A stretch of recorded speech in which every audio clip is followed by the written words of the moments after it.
Hello everyone, how to YouTube চ্যানেলে আপনাদেরকে স্বাগতম। আমি মাকসুদ রহমান। বরাবরের মতো আমি আজকে আপনাদের সাথে নতুন একটি ভিডিও নিয়ে এসেছি। টাইটেল এবং থাম্বনেইল দেখে হয়তোবা অনেকে অবাক হতে পারেন যে ইউটিউবে বসে ইউটিউবকে রোস্ট। হ্যাঁ, আসলে ইউটিউবে বসে ইউটিউবকে আমি রোস্ট করতে যাচ্ছি। আপনারা যারা এই ভিডিওটি দেখছেন, যদি ইউটিউবার হয়ে থাকেন একটু ভিডিওটি স্কিপ করবেন না, কারণ আমি আজকে ইউটিউবকে রোস্ট করতে যাচ্ছি। তো আপনারা মনোযোগ দিয়ে এবং শান্তভাবে এই ভিডিওটি সম্পূর্ণ দেখুন এবং আপনাদের মতামতটি কমেন্টের মাধ্যমে জানাবেন। हम पागल नहीं है भैया, हमारा दिमाग खराब है।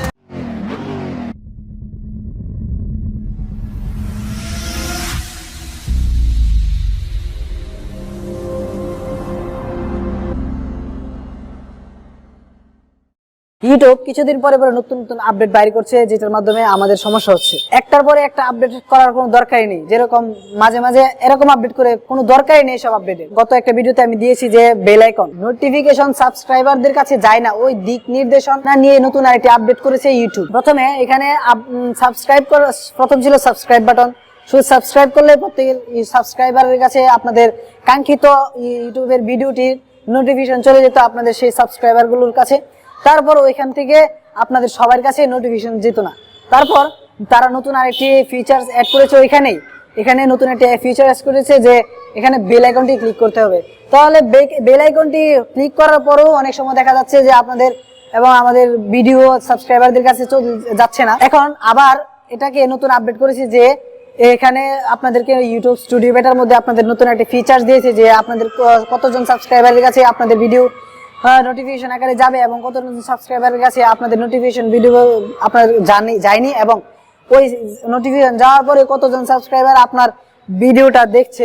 এটাতে একটু লাভ আছে, কিন্তু এত নোটিফিকেশন নিয়ে এত চেঞ্জের কোনো দরকার ছিল না। তারা যদি সাবস্ক্রাইবারের কাছে তারা যদি নোটিফিকেশন প্রত্যেকের কাছে প্রত্যেক সাবস্ক্রাইবারের কাছে তার নোটিফিকেশন দিয়ে দিত, তাহলে কিন্তু এতগুলা ফিচার্স তৈরি করার দরকারই ছিল না। তারা শুধু একটার পরে একটা আপডেট খুলছে।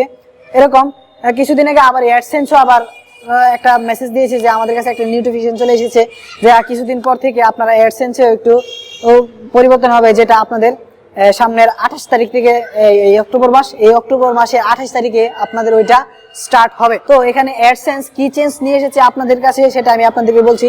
আমরা সাধারণত যারা ইউটিউবে যারা মনিটাইজেশন পেয়েছি, যারা অ্যাডস প্রত্যেক ভিডিওতে আপনার অ্যাডস নিজের ইচ্ছে মতো সিলেক্ট করতে পারছি। যেরকম সিটিআর দেখে দেখে আপনারা প্রত্যেকটা ভিডিওর মধ্যে আপনাদের যে কাঙ্ক্ষিত অ্যাড রয়েছে যেটা অ্যাড করেন সার্চ করে। তো এখানে তারা এটা চেঞ্জ করে অটোমেটিকলি আপনাদের অ্যাড সেট হবে। তো এটা আসলে আমাদের জন্য খুবই খারাপ, কেননা অ্যাডসেন্সে অটোমেটিক দেওয়ার কোনো দরকার ছিল না। এই যে এখন থেকে কিছুদিন পর অ্যাডসেন্স থেকে টাকা কেটে নিচ্ছে এবং টাকা কাউন্ট হচ্ছে, মানে ডলার কাউন্ট হচ্ছে না, এরকম অনেক সমস্যা হচ্ছে। তো অ্যাডসেন্সের এই সমস্যাগুলোর কারণে এই নতুন একটা আপডেট তৈরি করেছে যে আপনাদেরকে ইউটিউব অটোমেটিকলি ভাবে আপনাদের নতুন অ্যাডসেন্সে ভিডিওর মধ্যে অ্যাড শো করাবে। তো মানে এই মাসের 28 তারিখ থেকে আপনাদের এই নতুন আপডেটটা অ্যাডসেন্স প্রয়োগ করবে। এই অটোমেটিকলি অ্যাডসেন্সের আমি পক্ষে না। আর আপনারা যদি পক্ষে না থাকেন তাহলে কমেন্টের মাধ্যমে জানান, এবং কমেন্টের পক্ষে থাকলেও আপনারা কমেন্টের মাধ্যমে জানান। আর যদি আমাদের ভিডিওটি আপনাদেরকে একটু ভালো লেগে থাকে তাহলে সাবস্ক্রাইব করে ফেলুন এবং পাশে থাকা বেল আইকনটি ক্লিক করে ফেলুন। এবং আর ইতিমধ্যে যারা আমাদের চ্যানেলটিকে সাবস্ক্রাইব করে ফেলেছেন তাদেরকে অনেক ধন্যবাদ। তো ফিরছি আরেকটি নতুন একটি ভিডিওতে। ধন্যবাদ।